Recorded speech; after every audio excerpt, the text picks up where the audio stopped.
Anda kembali menyaksikan Breaking News Kompas TV bersama saya Francisco Donasiano.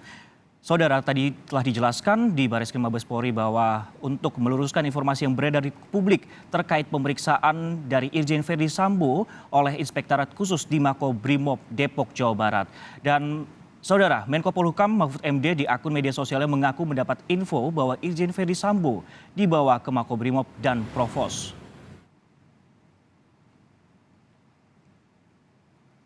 Dalam akun Instagramnya, Mahfud juga mengatakan, "Ya, saya sudah mendapat info bahwa Irjen Verdi Sambo dibawa ke Makobrimob dan Provos. Itu juga sudah tersiar di berbagai media." Mahfud menambahkan, hukum pelanggaran etik dan pelanggaran pidana bisa sama-sama jalan. Artinya, kalau seseorang dijatuhi sanksi etik bukan berarti dugaan pidananya dikesampingkan.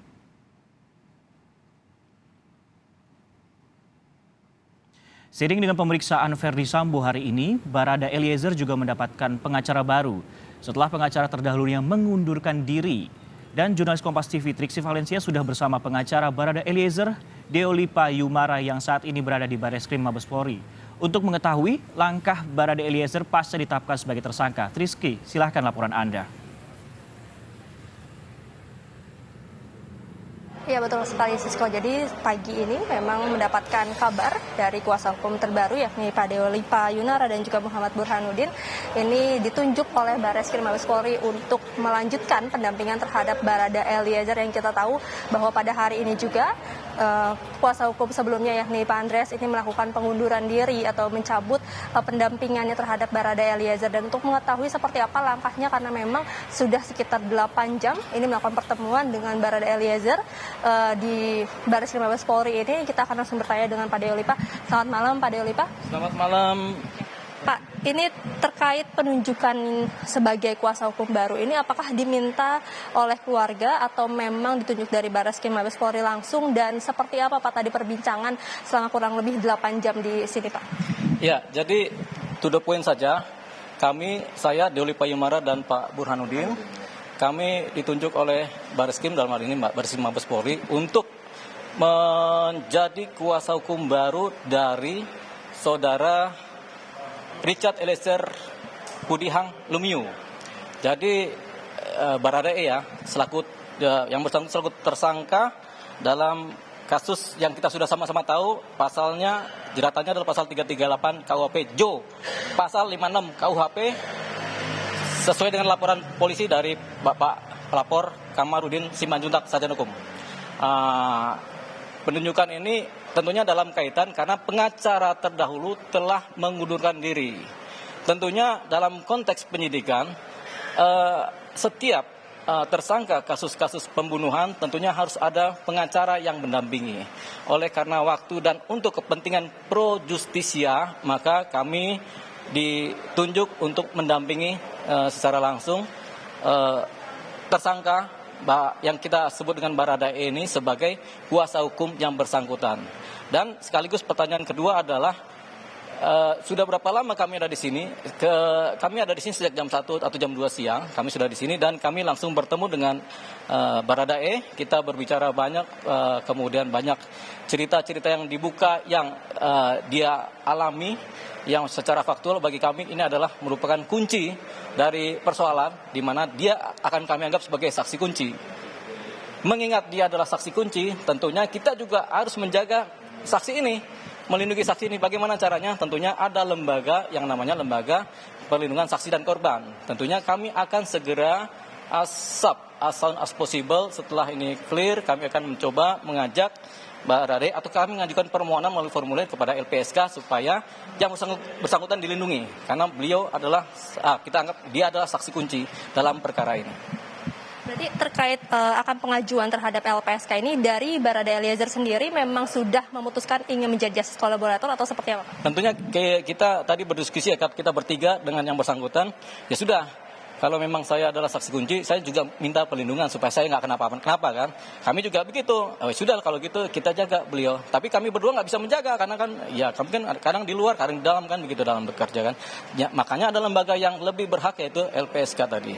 Jadi kami akan mengarahkan yang bersangkutan bersama kami tentunya sebagai kuasa hukumnya untuk mengajukan permohonan perlindungan saksi supaya yang bersangkutan bisa membuka apa adanya, menjadi terang ini cerita yang tadinya gelap jadi samar-samar, menjadi abu-abu, kemudian mulai menjadi putih, dan sekarang mudah-mudahan terang. Setelah terang inilah baru semua persoalan bisa kita lihat secara jernih. Jadi tidak mengira-ngira lagi masyarakat atau publik. Jadi kepentingannya adalah kita ke LPSK minta perlindungan saksi. Selain minta dan bersedia untuk menjadi justice kolaborator, apa saja tadi yang diinfokan dari Barada Eliezer? Mungkin sudah ada hal-hal yang diungkapkan dari pertemuan selama kurang lebih 8 jam dan diskusinya? Tentunya konsultasi tadi kan bukan pro justisia, tapi kan kita bertemu ya. Namanta ya, saya, beliau, Pak Burhanuddin dan beliau kan, Namanta kita bertemu. Kita melihat tidak cuma aspek hukum saja, tapi aspek kejiwaan yang bersangkutan, aspek psikologisnya. Tentunya kita mencoba dari hati ke hati, dan memang kepada kami disampaikan secara terang benderang apa adanya apa yang terjadi. Tapi karena kepentingan ini adalah kepentingan penyidikan yang pro justisia, tentunya kami terikat oleh kode etik di mana kami juga tidak boleh menceritakan ini secara gamblang kepada publik. Biarkan penyidikan berjalan, biarkan Mabes Polri, Bareskrim Mabes Polri meneliti sebaik bekerja semaksimal mungkin supaya menjadi terang. Sehingga tidak ada lagi kecurigaan dari luar apa bagaimana yang kemudian bisa membuat perkara ini menjadi liar. Jadi kami juga kuasa hukum, kami tidak mau perkara ini menjadi liar. Terang benderang ya, tapi tidak liar. Lalu apakah ada informasi penting yang disampaikan oleh dari Barada Eliezer terkait dapat mempercepat pengungkapan kasus ini? Karena kita lihat memang cukup lama ini bergulir. Mungkin ada yang disampaikan dari Barada Eliezer terkait informasi penting yang bisa mempercepat pengungkapannya, Pak? Ada informasi penting, tapi kami simpan dalam kepala kami. Karena kepentingannya pro justisia. Ada informasi penting.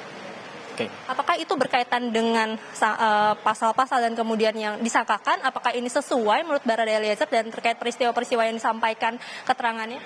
Tentunya sementara pasalnya sesuai, tapi kan karena ada jungtonya ya, jungto di mana turut serta melaksanakan. Bagi pandangan kami sebagai kuasa hukum atau pengacara atau kami yang lama di bidang hukum kita ini kalau ada jungto turut serta berarti ada pelaku lain. Tentunya ada pelaku lain yang nanti bakal terungkap. Tentunya ada. Berarti kalau dari keterangan ini ada informasi terbaru, bukan hanya Barada Eliezer saja satu-satunya yang menjadi pelaku penembakan, betul Pak? Jawabnya kira-kira begitu. Kira-kira kalau dari informasinya secara mungkin tidak bisa dijelaskan secara detail ya Pak. Seperti apa Pak? Maksudnya gambaran besar, apakah memang ada orang-orang penting yang selama ini belum terungkap atau sudah terungkap tapi memang belum diputuskan, seperti apa? Jadi pertanyaannya Mbak adalah jawabannya di situ juga. Ya. Ikuti prosesnya. Ya, kita ikuti prosesnya. Apa yang ditanyakan di situlah ada jawabannya. Yang Mbak sampaikan itu jawabannya. Kira-kira begitu. Ya. Terima kasih Mbak. Ya, Sisko, tadi berikut adalah pernyataan dari kuasa hukum baru atau kuasa hukum baru dari Barada Eliezer, yakni Dua Lipa Yuniara yang menyebutkan bahwa akan melanjutkan proses hukum, akan membantu mendampingi Barada Eliezer dalam proses penyidikan dan juga proses pemeriksaan yang masih sampai saat ini berlangsung. Tadi kalau kami kutip memang dikatakan ada informasi penting, tapi karena memang ini masih dalam proses penyidikan dan tidak dapat diungkapkan, tapi yang bisa digarisbawahi adalah Barada Eliezer bukan satu-satunya pelaku dalam kasus baku tembak yang terjadi pada awal Juli kemarin. Nah, ini kita akan nantikan Sisko dan juga saudara seperti apa perkembangan kasus ini, karena memang komitmen dari Kapolri sendiri adalah akan mengusut kasus ini, kemudian juga akan membuka secara terang-terangnya terkait kasus baku tembak ini. Dan kita akan lihat apakah memang